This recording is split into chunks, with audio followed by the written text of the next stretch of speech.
The word barbarian instantly conjures up images of wild, uncivilized people, fierce warriors, destroyers, and outsiders who threaten the established order. It's a word that echoes through history, often used to describe those who are different, those who don't fit in, or those who challenge the norms of a society. It's a label that divides, drawing a sharp line between us and them, between the familiar and the foreign. But where did this powerful word come from? Its origins are more surprising and nuanced than you might expect. The story begins in ancient Greece, a world where language was everything, where words shaped identity, belonging, and even power. Greeks, proud and protective of their culture, heard foreign tongues as a jumble of meaningless sounds. Bar bar bar. To their ears, it was noise, not language. From this, they coined the word barbaros, not originally as an insult, but simply as a way to describe those who didn't speak Greek, those whose words sounded strange and unfamiliar. It was about the sound of language, not about savagery or inferiority. The Greeks saw themselves as the center, and everyone else as outsiders, defined by their speech. But over centuries, the meaning of barbarian changed dramatically, shaped by shifting empires and evolving attitudes. The Romans adopted the term and transformed it, using it to describe not just foreigners, but enemies and those they sought to conquer. It became a tool for prejudice, conquest, and exclusion. The journey of this word tells a much bigger story: how cultures define themselves by creating outsiders, and how language can be used to build barriers. Understanding the history of barbarian reveals how language shapes our view of the world, and how words can influence our perceptions of others. A word that started as a simple description of difference became a weapon for exclusion, used to justify conflict and division. By tracing its path through history, we learn not just about ancient societies but about ourselves, how we see others, and how we choose to define our own identities. It's easy to judge those who are different, to label and exclude, rather than to understand and connect. The story of Barbarian reminds us to listen more closely, to seek understanding, and to be careful with the labels we use, because words have power. Words can build walls that separate us, or they can help break those walls down, bringing people together. Let's explore how Barbarian evolved from a simple sound to a powerful symbol of division, and what lessons its journey holds for us. In a world that's more connected than ever, understanding the true story of Barbarian can help us build bridges, not barriers. In ancient Greece, the word barbaros didn't begin as an insult or a slur. Instead, it was a simple, practical term, one that described anyone who didn't speak Greek. To the Greeks, language was the foundation of their identity, the thread that bound their communities together. Outsiders were defined not by their skin color, birthplace, or ancestry, but by the sounds of their speech. If you couldn't speak Greek, you were a barbaros, a foreigner, someone outside the shared world of Greek words and stories. The word itself was onomatopoeic, imitating the way foreign languages sounded to Greek ears: barbar, a jumble of unintelligible syllables, echoing the unfamiliarity of other tongues. At first, barbarous was neutral, much like calling someone a non-English speaker today. It simply marked a difference in language, not in value or worth. Anyone, whether Egyptian, Persian, Scythian, or from any other land, could be labeled a barbaros if they didn't share the Greek language. The term was broad, encompassing the vast diversity of peoples surrounding Greece. But this label wasn't permanent. If a foreigner learned Greek, they could, at least in theory, shed the title of barbaros and become part of the Greek-speaking world. The boundary was cultural and linguistic, not biological or racial. It was a line drawn by words, not by blood. Early Greek writers like Herodotus used barbaros descriptively to talk about the customs and languages of other peoples, not to insult or demean them. Herodotus, for example, described non-Greek peoples with a sense of curiosity and even admiration, rather than contempt. He was fascinated by their differences. In its earliest use, barbaros simply meant not Greek, someone different but not necessarily lesser or uncivilized. Yet language was the gateway to Greek civic life. Those who didn't speak Greek were excluded from the heart of Greek society. Non-Greek speakers couldn't vote in the assembly, argue in court, or enjoy the drama and poetry of Greek theater. Their voices were literally unheard in the public sphere. This separation, though rooted in language, gradually planted seeds of suspicion and prejudice. The unfamiliar became the unwelcome. Over generations, the word's original neutrality faded away, replaced by a growing sense of difference and distrust. The inability to speak Greek began to be seen as a sign of lacking culture, education, or even intelligence, a subtle but powerful shift.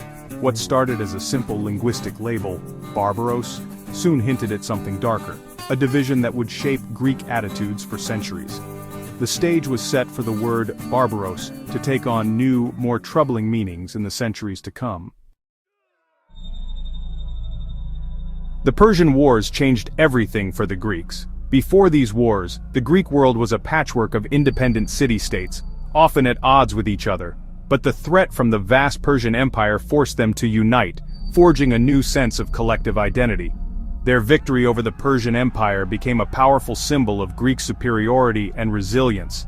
It was celebrated in stories, monuments, and festivals, reinforcing the idea that the Greeks were destined for greatness. The word barbaros, once simply meaning foreigner, shifted from a neutral term to a loaded insult, used to mark outsiders as uncivilized and inferior. Greeks now defined themselves by what they were not barbaroi. This new identity was built on a sense of difference and even opposition. To be Greek was to be free, rational, and self-governing. A barbarian, by contrast, was seen as slavish, emotional, and lacking in discipline or reason. The Persians, with their opulent courts and powerful kings, became the model of the barbarian, luxurious, weak, and ruled by a single monarch, rather than by the will of the people. Thinkers like Aristotle argued that some people were barbarians by nature, using this idea to justify Greek dominance, conquest, and even the enslavement of others. The line between Greek and barbarian became about human nature, not just language or culture. It was a division that ran deep, shaping how Greeks saw themselves and the world. This us versus them mentality united the Greek city-states, giving them a common cause and a shared sense of purpose, even as they continued to compete with one another. The barbarian was imagined as everything a Greek was not: irrational, cowardly, lacking self-control, and unable to govern themselves or their desires. This black-and-white worldview made Greeks feel superior, but it also closed their minds to the complexity and humanity of others, fostering suspicion and prejudice. The stereotype of the barbarian spread through philosophy, art, literature, and daily life, shaping how Greeks interacted with foreigners for generations. Barbarian became a tool for exclusion and prejudice, a convenient label for anyone who did not fit the Greek ideal.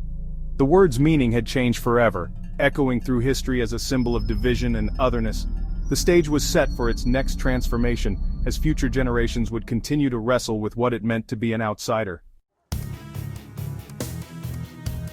Greek theater and art cemented the barbarian stereotype. On stage, barbarians were emotional, unrestrained, and often cruel, everything Greeks claimed not to be. Plays like Aeschylus's The Persians showed defeated kings weeping, reinforcing the idea of barbarian weakness. Barbarian women like Medea were depicted as wild and dangerous, a contrast to the ideal Greek wife. These portrayals weren't accurate, they were stereotypes designed to make Greeks feel superior. Art and sculpture showed heroic Greeks battling monstrous barbarians, turning myth into propaganda. Historians and orators repeated the same negative traits: effeminate, luxurious, lacking courage. The message was clear: Greeks were civilized, barbarians were not. This constant repetition shaped public opinion. The image of the barbarian became a powerful tool for unity and exclusion. Stereotypes once established proved hard to erase. When Rome conquered Greece, it inherited the idea of the barbarian and made it its own. At first, Greeks called Romans barbaroi, but as Rome's power grew, Romans saw themselves as the new center of civilization. For Rome, the world was divided, those inside the empire, and the barbarians outside. The Latin barbarists described anyone beyond Rome's borders: Germanic tribes, Gauls, Goths, Huns. The Roman barbarian was wild, savage, and a threat to order. Writers like Tacitus described them as fierce but undisciplined, living without cities or laws. As Rome weakened, fear of barbarians grew.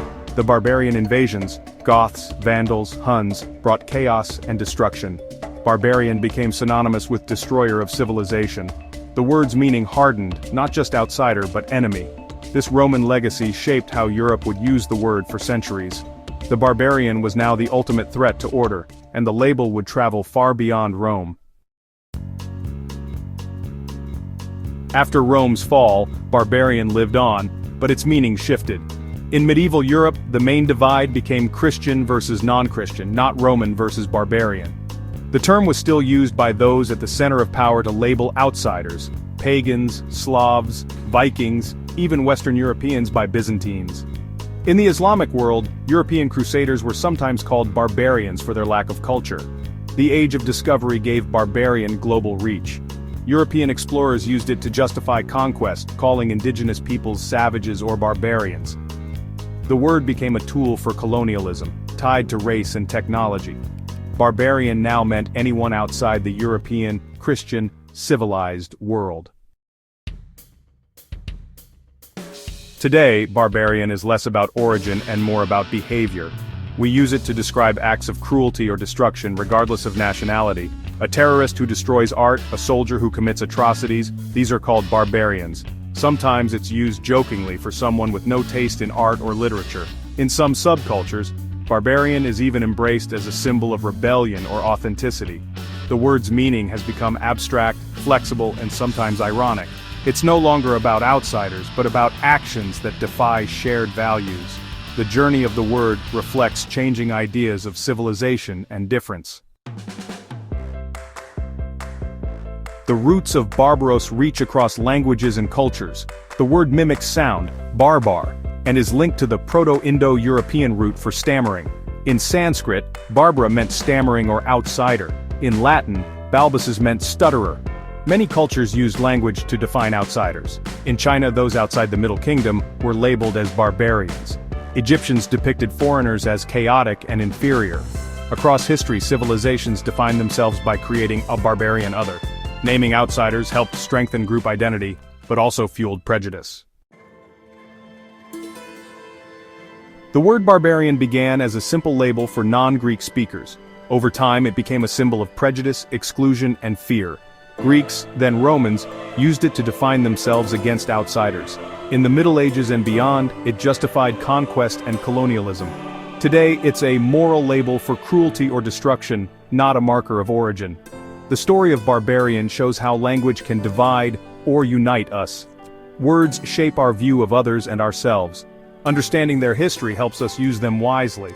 Behind every label is a story and a lesson. The journey of Barbarian reminds us to look beyond words and seek understanding.